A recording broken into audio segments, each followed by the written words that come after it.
जगन्नाथपुरी में रथ यात्रा की तैयारियां जोर शोर से चल रही थीं। पूरे देश से भक्तजन इस यात्रा में सम्मिलित होने आए थे। यहीं पर एक सराय में एक शहर के ठग और एक गांव के ठग की भेंट आपस में हो गई। दोनों ही ठगी के लिए रोज नई जगह जाते थे। इससे पकड़े जाने का डर कम रहता था। यहाँ भी ये दो नामी ठग धन कमाने की नीयत से आए थे। गांव के ठग के सिर पर सैमल की रुई का बड़ा सा बोरा था। शहर के ठग के कंधे पर छोटा सा झोला लटक रहा था। तुम्हारे पास क्या है? शहर के ठग ने गांव के ठग से पूछा। मेरे पास ताजी हवा है जो शहरों में नहीं मिलती। मैं इसे ऊंचे दाम पर बेचूंगा। इस बात से शहर का ठग ललचा गया। उसने कहा, मेरे पास कीमती पत्थर हैं जो कहीं भी बिक जाते हैं। क्या तुम हवा के बदले मुझे अपना थैला दोगे? शहर का ठग तो यही चाहता था। तुरंत तैयार हो गया। रात में दोनों ठग अपने अपने घर गए। अपनी पत्नी और बच्चों के सामने डींगे मारने लगे। आज तो एक आदमी को खूब उल्लू बनाया। देखो, छोटे से कोयले के थैले के बदले बोरी भर शुद्ध कीमती हवा लाया हूँ।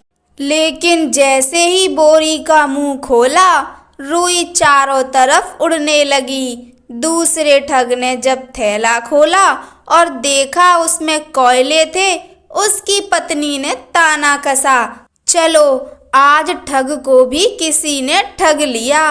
कोई ढंग का काम तो तुम्हें करना नहीं है। अच्छा हुआ अगले दिन फिर रास्ते में उनका आमना सामना हो गया। दोनों ने एक दूसरे को घूर कर देखा और फिर जोर से ठहाका लगाया। ये भी खूब रही उस्तादों से उस्तादी। एक बोला, मैं तो किसी सुंदरी के आंख का काजल चुरा सकता हूँ। दूसरा बोला, मैं तो ब्राह्मण के माथे का तिलक चुरा लूं और उसे पता भी ना लगे। पहले ने रौब दिखाया। इस पर दोनों ने एक साथ ठगी करने की बात तय की। दोनों ने रात साथ में गुजारी। सवेरे वे एक घर में घुसे। वहाँ एक रईस बुढ़िया रहती थी। दोनों ने बुढ़िया के बारे में जानकारी आसपास के लोगों से इकट्ठी कर ली थी। वह बुढ़िया के पास गए, पैर छुए और बोले, बुआ, हम तुम्हारे भतीजे हैं। तुम तो इतने दिनों से घर आई नहीं। अब मेरे लड़के की शादी में तुमको जरूर आना है। बुढ़िया ने अपने भतीजों को बचपन में देखा था, इसी से उन्हें पहचाना नहीं। बुढ़िया ने अपने परिवार का हालचाल पूछा। फिर अतिथियों को चांदी के बर्तनों में खाना परोसा। ये बर्तन बुढ़िया को शादी में मिले थे। केवल विशेष मौकों पर ही इन्हें निकालती थी। उन दोनों ने खाना खाया और बर्तन धोने कुएं पर गए। ठगों ने बुढ़िया की नज़र बचाकर चुपचाप बर्तन अपने कपड़ों में छिपा लिए। एक चिल्लाने लगा, अरे अरे क्या करता है? बर्तन कहाँ लिए जा रहा है? आवाज़ सुनकर बुढ़िया आई तो दोनों बोले, बुआ, बर्तन तो कुएं में गिर गए। बर्तन खोने से बुढ़िया दुखी हो गई और उसने कहा, बेटा, मैं तो तुम्हारे साथ नहीं चल सकती। मेरा बेटा तुम्हारे साथ शादी में जाएगा। बेटे ने उन दोनों को बर्तन छुपाते देख लिया था। उसने माँ के सामने कुछ नहीं कहा और अपने घोड़े पर बैठ इन दोनों के साथ चल दिया। चलते चलते रास्ते में दोनों ठग बोले, ए भाई, घोड़ा रोको तो, बड़ी भूख लगी है। हमारे पास तो पैसे नहीं हैं। तुम अमीर आदमी हो, जरा अच्छा खाना खिलवाओ। क्यों नहीं, इस जगह मेरा लेन देन चलता है। हमें कुछ भी खर्च नहीं करना पड़ेगा, युवक ने कहा। वह इन दोनों को सबक सिखाना चाहता था। ठीक है, ये तो बड़ी अच्छी बात है, दोनों ठग बोले। तुम लोग यहीं रुको, मैं इंतजाम करके आता हूँ। ऐसा कहकर वह युवक वहाँ एक व्यापारी के पास गया, गुपचुप बात की, फिर वापस आया और दोनों ठगों को व्यापारी के पास ले गया। व्यापारी ने युवक को धन दिया। वह धन लेकर जाने लगा तो दोनों ठग बोले, अरे भाई, अकेले कहाँ जाते हो, हम भी चलते हैं। नहीं, मुझे काम है, थोड़ी देर में आता हूँ। तब तक तुम्हारे स्वागत और खान पान का ध्यान ये श्रीमान रखेंगे। युवक ने व्यापारी की ओर इशारा किया। व्यापारी ने उन दोनों को डपट कर कहा, जाओ पीछे खेतों में मजदूरों के साथ काम पर लगो। उन दोनों ने व्यापारी को समझाने की बहुत कोशिश की कि वे मजदूर नहीं हैं, पर व्यापारी ने कहा, मैंने तुम दोनों को पैसे देकर खरीदा है, काम तो लूँगा ही। नहीं नहीं, हम लोग अच्छे घर परिवार के हैं। उस युवक ने हमारे साथ धोखा किया है, आपको भी धोखा दिया है। हम उसे खोज लाएंगे, आप एक बार हमें जाने दो। दोनों ने बहुत विनती की। व्यापारी को दया आ गई। उसने अपना एक नौकर उन दोनों के साथ युवक को खोजने के लिए भेज दिया। इस बीच वह युवक दूसरे गांव पहुंच गया। वहां एक हलवाई की दुकान पर जाकर गपागप मिठाई खाने लगा। दुकान पर एक छोटा लड़का बैठा था। उसने कहा, मिठाई खानी है तो दाम निकालो। देखो बच्चे, मैं तुम्हारे पिताजी का दोस्त हूँ, उनसे जाकर कहो मक्खी मिठाई खा रही है, कुछ नहीं कहेंगे। युवक ने प्यार से बच्चे को समझाया। जब उस बच्चे ने जाकर पिता को बताया तो वे नाराजगी से बोले, जाओ जाओ, मक्खी तो मिठाई खाती ही है, चिंता मत करो, एक मक्खी कितनी मिठाई खा लेगी। बच्चा लौटा। इस बीच में युवक ने खूब छक्कर मिठाई खाई, थैलों में भी भरी और घोड़े पर सवार होकर चल दिया। रुको रुको, बच्चा चिल्लाता रहा। आगे रास्ते में उसने एक बूढ़ी औरत को देखा। उसके साथ उसकी सुंदर बेटी भी थी। युवक उस पर मोहित हो गया। उसने झपटकर युवती को घोड़े पर बैठाया और तेजी से आगे बढ़ गया।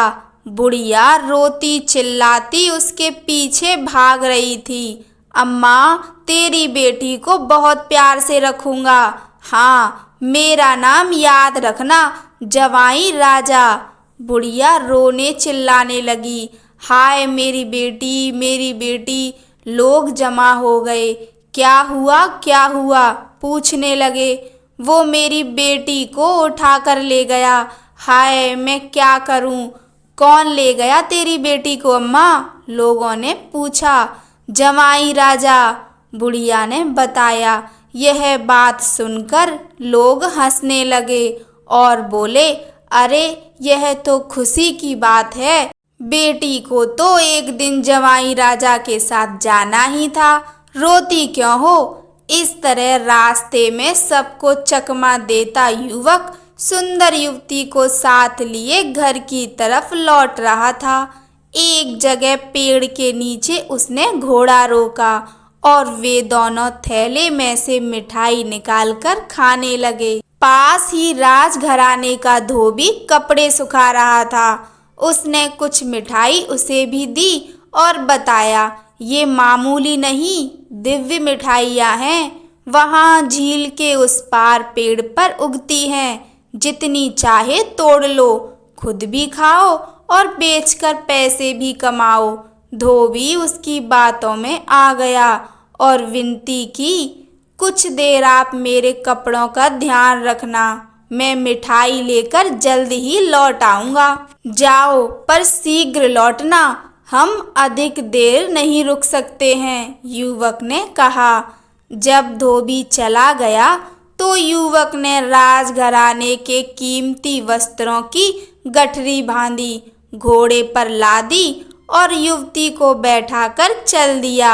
व्यापारी का नौकर और दोनों ठग उसे ढूंढते हुए हलवाई की दुकान पर पहुंचे। उसकी बातें सुनी और अपने साथ मिला लिया। आगे बुढ़िया मिली। वो अभी तक अपनी बेटी के लिए रो रही थी। अब इन पांचों की टोली युवक की तलाश में आगे बढ़ी तो देखा धोबी लुट जाने पर अपना सिर पीट रहा था। उसे भी साथ लिया। वे सब रास्ते में अपनी अपनी कहानी सुनाने लगे। सब क्रोध में थे और युवक को पकड़ना चाहते थे। अंततः एक गांव के बाहर इन लोगों ने उस युवक को पकड़ ही लिया। सबने उसका घेराव किया और धमकाने लगे। बचने का कोई उपाय ना देख वह बोला, देखो भाई, आप सब मेरी बात सुनो। मैं कोई चोर उचक्का नहीं हूँ। मैं आप सबका सामान लौटा दूंगा। जो मिठाई मैंने खाई थी उसके पैसे दे दूंगा। मैं तो परख रहा था कि कैसे लोग आसानी से बेवकूफ़ बन जाते हैं। आप सब छोटे मोटे फायदे के लिए मेरी बातों में आ गए। आज आप सब मेरे मेहमान हैं। मैं आप सबके रहने खाने का इंतजाम अपने एक मित्र के घर में कर देता हूँ। रात्रि में आराम कीजिए, सवेरे मैं सबका सामान लौटा दूंगा। फिर आप लोग अपने अपने घर चले जाना। वे सब लोग खा पी कर सो गए। युवक ने मोहल्ले के चौकीदार को घूस दी और डौंडी पिटवा दी। गांव में कुछ नए लोगों को देखा गया है। लगता है पड़ोस के जासूस हैं। जो कोई इनको पकड़ने में सहायता करेगा उसे इनाम मिलेगा। पकड़े जाने की घोषणा सुनकर दोनों ठग, व्यापारी का नौकर, हलवाई, बुढ़िया, धोबी सभी घबरा गए और वहां से जान बचाकर भागे। जाते जाते अपने पास का सामान भी वहीं छोड़ गए। बहुत दूर निकल जाने पर जब लगा कि कोई उनके पीछे नहीं आ रहा था तो दोनों ठग एक जगह बैठ गए। एक ठग दूसरे से बोला, भाई, आज तो जान बची। तुम शहर के नामी ठग हो और मैं गांव का, पर हम तो छोटी मोटी हेरा फेरी करते हैं, मामूली ठग हैं। असली ठग तो वह युवक है, ठगों का राजा ठगराज। सबको खूब चकमा दिया। उधर उस युवक ने सबके भागने का तमाशा देखा। हंसते हंसते अपनी माँ के चांदी के बर्तन लिए और युवती के साथ घोड़े पर सवार अपने घर पहुंचा। घर पर माँ के आशीर्वाद से युवती से शादी की और सुखपूर्वक रहने लगा। एक दिन पत्नी ने पूछा कि उसने उन सब लोगों को क्यों सताया। इस पर युवक बोला, खाली हेरा फेरी में क्या है, मजा तो चतुराई से चकमा देने में है। कहानी सुनने के लिए आप सभी का धन्यवाद। जय श्री राम।